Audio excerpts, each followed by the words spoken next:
Hello. Today I'm going to be introducing and demoing Avacia's KubeSlice Sandbox for you.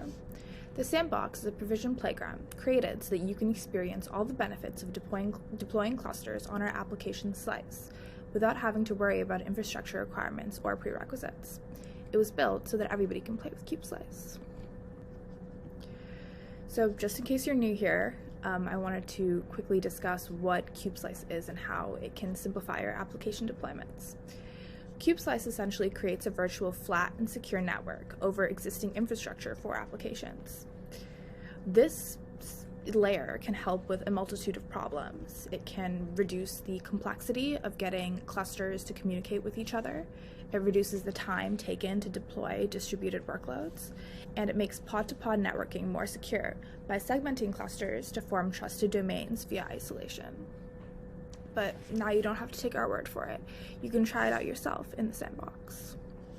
So this video will take you through the creation and deployment of an application using KubeSlice. We're going to connect to the sandbox and use the KubeSlice-CLI to install 3 clusters and connect these clusters via a slice.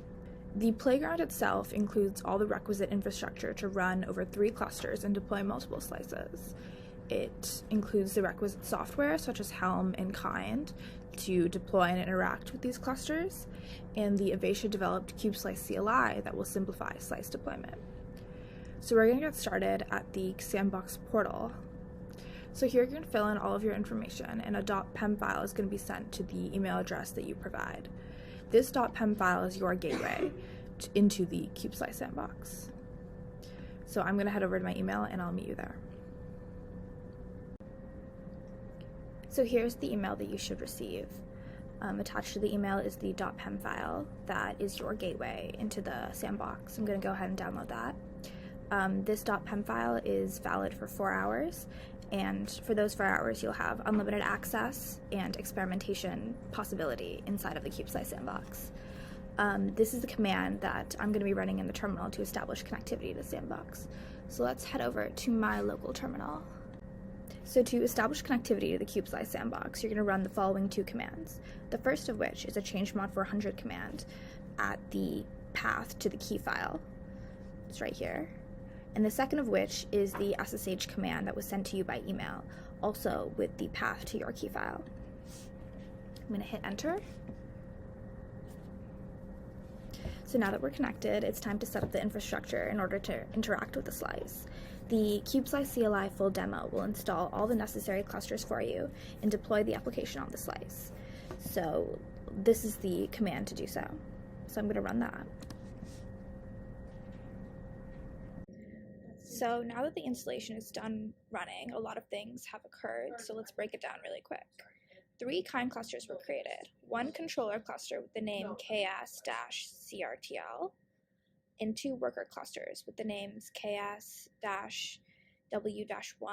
and the names KS-W-2. Let's find it right here. Calico networking was installed on the worker cluster and the controller clusters. The open source Helm charts were installed. The KubeSlice controller was installed on the KS-controller cluster. The KubeSlice-demo project namespace was created on the controller cluster. The worker clusters were registered with this project. The slice operator was installed on the worker clusters, right here. The demo slice was deployed on the worker clusters, and the iPerf application was deployed onto the slice. One of the core tenets of KubeSlice is the simplicity of inter-cluster communication. Pods in different clusters can send data directly to each other without the need for an intermediary or IP address translation or configuration. Here's how you can simulate an experiment with 2 clusters communicating on a slice.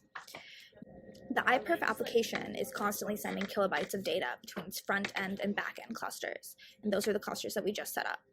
The slice is all that's needed to establish connectivity between these clusters. To verify the iPerf connectivity, this command will pull up the logs of communication. This is a log of bytes of information that have passed through the server between the 2 clusters. Congratulations, you just set up 3 clusters on the slice and deployed an application across them in under 5 minutes. These clusters are connected without the complexity of intermediary services or communication via IP. Now you have another 4-ish hours to play with KubeSlice as much as you want. And after you're done, you should join our Slack channel to learn more about how KubeSlice can simplify your application deployments. Thank you.